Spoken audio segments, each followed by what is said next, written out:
জীবনের পথে চলতে চলতে আমরা সবাই কখনো না কখনো কঠিন সময়ের মুখোমুখি হই। এমন সময় আসে যখন চারদিকে শুধু অন্ধকার দেখা যায়, যখন মনে হয় নিজের বলতে কেউ নেই, আর মন শুধু দুঃখ এবং অশান্তিতে ভরে থাকে। এই রকম পরিস্থিতিতে আমরা পথ খুঁজে বেড়াই, একটু আশ্রয়ের জন্য আকুল হয়ে উঠি। আজ আমরা শ্রী হিত প্রেমানন্দ গোবিন্দ শরণজি মহারাজের সেই অমৃতময় বাণী শুনব, যা আমাদের এই কঠিন সময়ে পথ দেখাবে। মহারাজ আমাদের বলছেন, সবচেয়ে বড় সংকট থেকে মুক্তির উপায় বাইরে কোথাও নেই, তা রয়েছে আমাদের নিজেদেরই ভেতরে। আসুন তার এই দিব্য বাণী আমরা সবাই মন দিয়ে শুনি। আপনারা দেখছেন বাংলা ভক্তিমূলক চ্যানেল কৃষ্ণ দর্শন।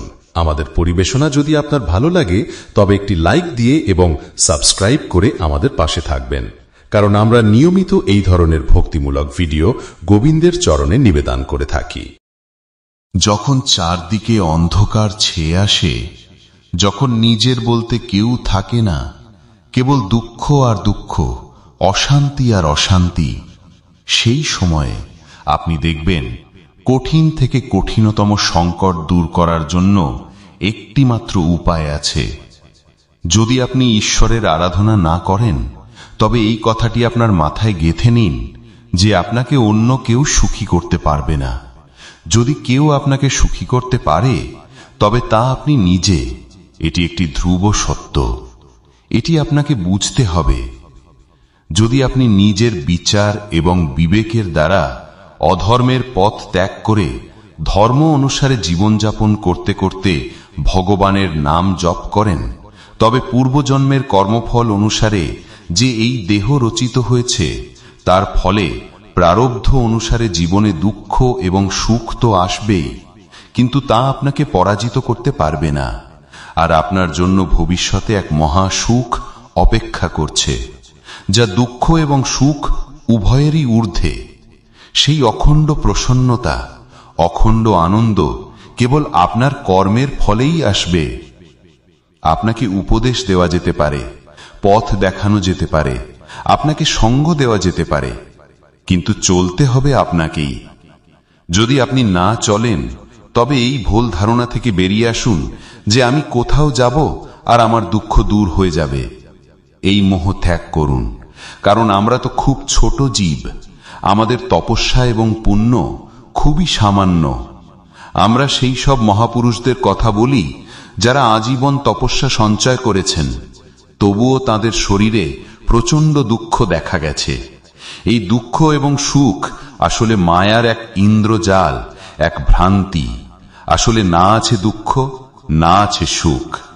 যেমন স্বপ্নে কেউ যদি নিজের মাথা কাটা যেতে দেখে, তবে ঘুম না ভাঙা পর্যন্ত সেই দুঃখ দূর হয় না। আবার স্বপ্নে যদি আপনি চক্রবর্তী সম্রাটও হয়ে যান, ঘুম ভাঙার পর তো আপনি সম্রাট থাকবেন না, আপনি যা তাই থাকবেন। আমরা ভগবানেরই চিত আনন্দময় অংশ। এই কথা ভুলে গিয়ে আমরা নিজেদেরকে নারী, পুরুষ, ভালো মন্দ, ধনী দরিদ্র, দুঃখী সুখী ইত্যাদি নানা পরিচয়ে জড়িয়ে ফেলি। যতক্ষণ আপনি এই জাগতিক পরিচয় ত্যাগ না করবেন, ততক্ষণ আপনাকে কেউই সুখী করতে পারবে না। যদি এই দুঃখ অন্য কেউ দূর করতে পারত, তবে স্বয়ং জগৎগুরু পরমাত্মা ভগবান শ্রীকৃষ্ণ অর্জুনের সামনে দাঁড়িয়ে তাকে বলছেন, হে অর্জুন, এই যে অনুকূল ও প্রতিকূল পরিস্থিতি, শীত ও উষ্ণতার অনুভূতি, যা আমাদের সুখ ও দুঃখ দেয়, তা সবই অনিত্য, অর্থাৎ আসা যাওয়ার মধ্যে থাকে। এগুলিকে তুমি সহ্য করতে শেখো। ভগবান তো কই বলছেন না যে আমি এসব মিটিয়ে দেব। তিনি বলছেন, যদি তুমি সহ্য করতে পারো, তবে তোমার হৃদয়ে এমন এক স্থিতি তৈরি হবে যে এই দুঃখ সুখ আর তোমাকে স্পর্শও করতে পারবে না। তোমার ভক্তি বাড়বে, তোমার ঈশ্বর চিন্তা বাড়বে, তোমার স্মরণ বাড়বে, এবং তুমি পরম সত্যকে উপলব্ধি করে সুখী হবে। জাগতিক ভোগে সুখ খোঁজা, দেহের অভিমান, বিদ্যা, রূপ, কুল, ধন ও যৌবনের অহংকার, এগুলি আপনার দুঃখের মূল কারণ। আর এগুলি অন্য কেউ দূর করতে পারবে না। এগুলি আপনাকেই ত্যাগ করতে হবে। সাধু সঙ্গ এবং শাস্ত্র অধ্যয়ন থেকে প্রাপ্ত বিবেকের দ্বারা আপনাকেই এই বন্ধন ছিন্ন করতে হবে। যখন চারদিকে অন্ধকার, কেউ আপন নেই, কেবল দুঃখ আর অশান্তি, তখন জানবেন শুধু একজন আছেন যিনি আপনাকে খুব ভালোবাসেন। তিনি আমাদের প্রভু। আপনি যার দিকে পিঠ করে রেখেছেন আর আপনি দুঃখের দিকে মুখ করে আছেন, একবার তার দিকে ঘুরুন, তার মুখোমুখি হন। কোটি কোটি জন্মের পাপ তিনি নষ্ট করে দেন। প্রভুর দিকে মুখ ফেরালেই মনে হবে কত জন্ম পরে তাকে খুঁজে পেয়েছি, যার থেকে এতকাল বিচ্ছিন্ন ছিলাম। কঠিন সংকট থেকে মুক্তির একমাত্র উপায় হল ভগবান শ্রীহরির আশ্রয় এবং তার নাম জপ। এটাই একমাত্র সত্য। বাহ্যিক আড়ম্বরে কিছু হবে না। ঈশ্বরের আরাধনা ছাড়া এই সংসার সাগর পার করা অসম্ভব। যদি আরাধনা না করেন তবে আপনাকে কেউ সুখী করতে পারবে না। এই কলিযুগ হল পাপের আধার, অর্থাৎ কামনা, বাসনা, ছল, কপট, দম্ভ ও অসততার কেন্দ্র। মহাপুরুষেরা স্পষ্ট বলেছেন, এর থেকে বাঁচার একমাত্র আশ্রয় হল শ্রী ভগবানের নাম। যদি চিরস্থায়ী সুখ এবং মনের বিশ্রাম চাও, তবে প্রেম ভরে বলতে থাকো, শ্যামাশ্যাম রাধে শ্যাম। অনেক সাধনার পর মহাপুরুষেরা এই সিদ্ধান্তে পৌঁছতে পেরেছেন। যদি আপনি নাম জপ করতে শুরু করেন এবং ধর্মপথে চলেন, তবে আপনি নিজেই অন্যদের আশীর্বাদ দেওয়ার যোগ্য হয়ে উঠবেন। যখন পৃথিবীতে পাপ আচরণ বেড়ে গিয়েছিল, তখন সকল দেবতারা মিলে ব্রহ্মার কাছে গিয়েছিলেন। সৃষ্টিকর্তা ব্রহ্মাও সেদিন বলেছিলেন, আমরা যার সেবক সেই প্রভুই আমাদের দুঃখ দূর করতে পারেন। সুতরাং বুঝতেই পারছেন, একমাত্র ভগবান শ্রীহরি আমাদের দুঃখ দূর করতে পারেন। আমাদের কোথাও ছুটে বেড়ানোর দরকার নেই। সাধু সঙ্গ করা হয় যাতে হৃদয় পবিত্র হয়, বুদ্ধিতে বিবেক জাগ্রত হয় এবং মোহকে বিনাশ করে আমরা নিরন্তর প্রভুর প্রেমে ডুবে থাকতে পারি। হরি সর্বত্র সমানভাবে বিরাজমান। কেবল প্রেম দিয়ে ডাকলেই তিনি প্রকট হন। তাই যেখানেই থাকুন সেখান থেকে প্রিয় প্রিয়তমের নাম স্মরণ করুন, কীর্তন করুন, তার লীলার গান করুন। দেখুন আপনার দৃষ্টি বদলে যাবে এবং ভগবানের দর্শন লাভের যোগ্যতা আসবে। মনে রাখবেন, আরাধনার শক্তি অপরিসীম। কশ্যপ ও অদিতি আরাধনার বলেই জগতের পিতাকে পুত্র রূপে লাভ করেছিলেন। তিনি অযোধ্যার রাজা দশরথ রূপে অবতীর্ণ হন। যখন মহারাজ দশরথের মনে পুত্রহীনতার দুঃখ জাগে, তখন গুরু বশিষ্ঠ তাকে ধ্যান যোগে জানান যে স্বয়ং সচ্চিদানন্দ ভগবান তার গৃহে আংশিক রূপে অবতীর্ণ হচ্ছেন।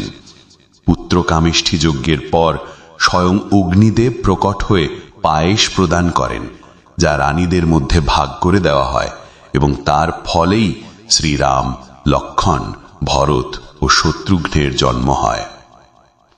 এই দিব্য লীলার ফল হল, যে ব্যক্তি ভগবানের এই পবিত্র লীলা গান বা শ্রবণ করে, সে আর এই জন্ম মৃত্যুর চক্রে পতিত হয় না। ভগবান ভক্তের হৃদয়রূপী মহলেই সর্বদা বিরাজ করেন। যখন ভক্ত নিজের অহংকে ভগবানের চরণে সমর্পণ করে, তখনই সেই কৃপালু প্রভু হৃদয়েই প্রকাশিত হন। ভগবান কত করুণাময়!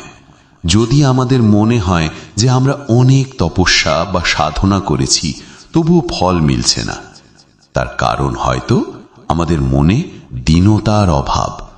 আমাদের যা কিছু আছে, জাগতিক বা আধ্যাত্মিক, সবই তো আমার প্রভুর দেওয়া। তবে গর্ব কিসের? যখনই আপনি দীন বা শরণাগত হবেন, তখনই তার কৃপা অনুভব করবেন। যে ব্যক্তি ভগবানের নাম জপ করে, তার হৃদয় থেকে দুষ্টটা নষ্ট হয়ে সে জগৎ পাবনকারী হয়ে ওঠে। যেখানে সে পা রাখে, সেই ভূমি পবিত্র হয়ে যায়। ভক্ত আর ভগবানের সম্পর্ক ঠিক কেমন জানেন? যেমন ধরুন, আপনার স্বামী খুব ভালো অভিনেতা, তিনি নাটকের মঞ্চে অন্য কারো স্বামীর অভিনয় করছেন। তা দেখে কি আপনার ঈর্ষা হবে? না, বরং আপনার আনন্দ হবে এই ভেবে যে আমার প্রিয়তম অভিনয় কতটা পারদর্শী। ঠিক তেমনি উপাসক নিজের ধারাতেই মগ্ন থাকেন এবং প্রভুর লীলা আস্বাদন করে আনন্দিত হন। তাহলে আমরা শ্রী হিত প্রেমানন্দ গোবিন্দ শরণজি মহারাজের মুখ থেকে শুনলাম সেই অমৃত বাণী, যা আমাদের শেখায় যে দুঃখ বা সুখের উৎস বাইরে নয়, আমাদের নিজেদের ভেতরেই। আমাদের এদিক ওদিক ছুটে বেড়ানোর কোনো প্রয়োজন নেই। জীবনের কঠিনতম মুহূর্তে যখন সবকিছু অন্ধকার মনে হয়, তখন হতাশ না হয়ে নিজের ভেতরে ডুব দিতে হবে। অধর্মের পথ ছেড়ে বিবেকের কথা শুনে শুধু ভগবানের নামে আশ্রয় নিলেই সমস্ত সংকট কেটে যাবে।